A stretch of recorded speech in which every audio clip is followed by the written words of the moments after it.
So today we're going to be talking about the notorious Cummins killer dowel pin and what we do to fix it here at Industrial Injection.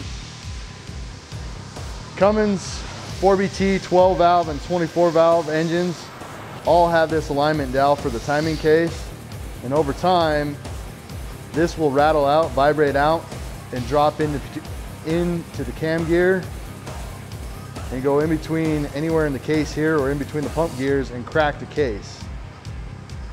So we have a kit that prevents the dowel from falling out and causing any more issues. So right here we have the dowel that falls out of the block and into the case.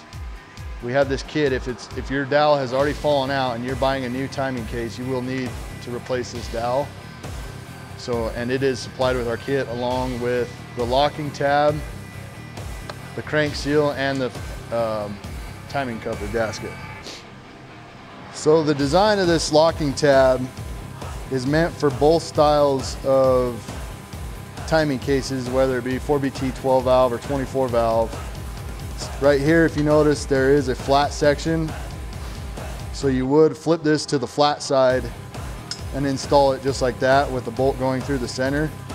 Since our timing case has this ridge right here, we will be installing the locking tab just like so. Easy enough, just a little drop of Loctite. Place it over the dowel, screw it in. We're going to torque it here in a second, but this locking tab prevents that dowel from falling out, getting in between any of your gear, your pump gear, your timing case, any of that. Prevents that from coming out, therefore saving the case and saving your engine. So we're going to torque it to 18 foot-pounds, which is Cummins factory spec. Done.